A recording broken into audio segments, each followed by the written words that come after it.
కేంద్ర మంత్రి అమిత్ షా మార్ఫింగ్ కేసులో ముగ్గురు కాంగ్రెస్ నేతలపై కేసు నమోదు చేశారు హైదరాబాద్ పోలీసులు. మన్నె సతీష్, నవీన్, తస్లిమాలపై హైదరాబాద్ సైబర్ క్రైమ్ పోలీసులు కేసు నమోదు చేశారు. బీజేపీ నేత ప్రేమేందర్ ఇచ్చిన ఫిర్యాదు మేరకు ఢిల్లీ పోలీసుల నోటీసుల కంటే ముందే హైదరాబాద్లో కేసు నమోదైంది. ఈ ముగ్గురిని పోలీసులు విచారించనున్నారు.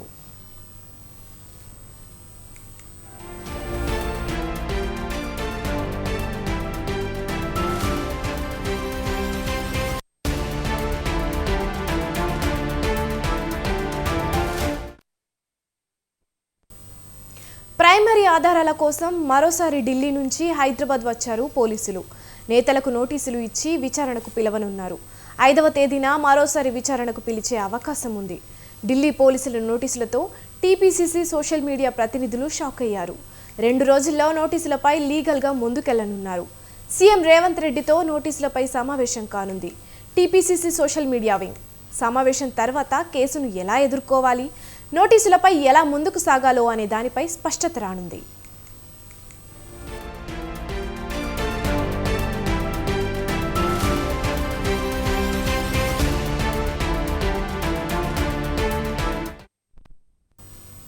ఇక ఇదే అంశంపై మరింత సమాచారాన్ని మా ప్రతినిధి ఉషా ఫోన్ లైన్ ద్వారా అందిస్తారు. చెప్పండి ఉషా, ఈ కేసుకు సంబంధించిన అప్డేట్స్ ఏంటి?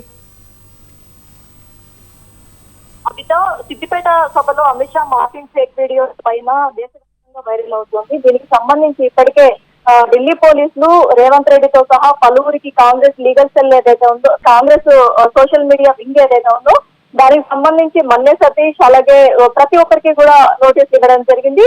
మొత్తం మీద కేంద్ర హోంమంత్రి అమిత్ షా వీడియో మార్ఫింగ్ కేసులో దర్యాప్తు అయితే పోలీసులు ముమ్మరం చేశారు. హైదరాబాద్ చేరుకున్నారు ఇప్పటికే ఢిల్లీ పోలీసులు. ఉదయం నుంచి కూడా గాంధీ భవన్ లో ఒక ప్రత్యేక గదిలో మీడియా ప్రతినిధులు కనపడకుండా ఉన్నట్టుగా మనకు అందుతున్నటువంటి సమాచారం.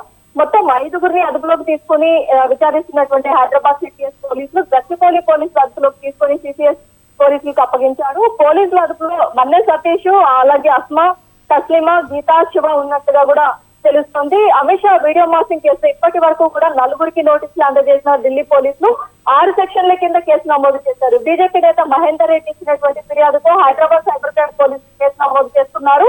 2 సెక్షన్లు ఏదైతే 469, 509, ఏదైతే ఉందో ఈ కింద కేసును నమోదు చేసినటువంటి సిసిఎస్ పోలీసులు మొత్తం విచారణ అయితే జరుపుతున్నట్టుగా తెలుస్తోంది. 469 ఏదైతే కేంద్ర హోంశాఖ మంత్రిగా ఉన్నటువంటి అమిత్ షా ప్రతిష్టకు హాని కలిగించేలాగా ఈ మొత్తం కూడా ఈ ఫోర్జరీ మార్ఫింగ్ మొత్తం కూడా జరిగింది కాబట్టి ఈ వీడియో దీనికి సంబంధించి సెక్షన్ 469 ని నమోదు చేశారు.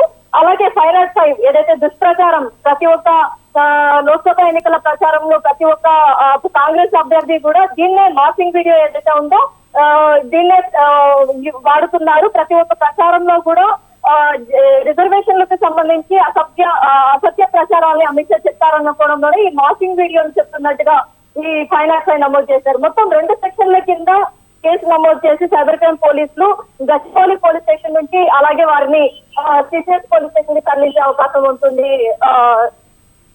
Abitha. Right, thank you Usha.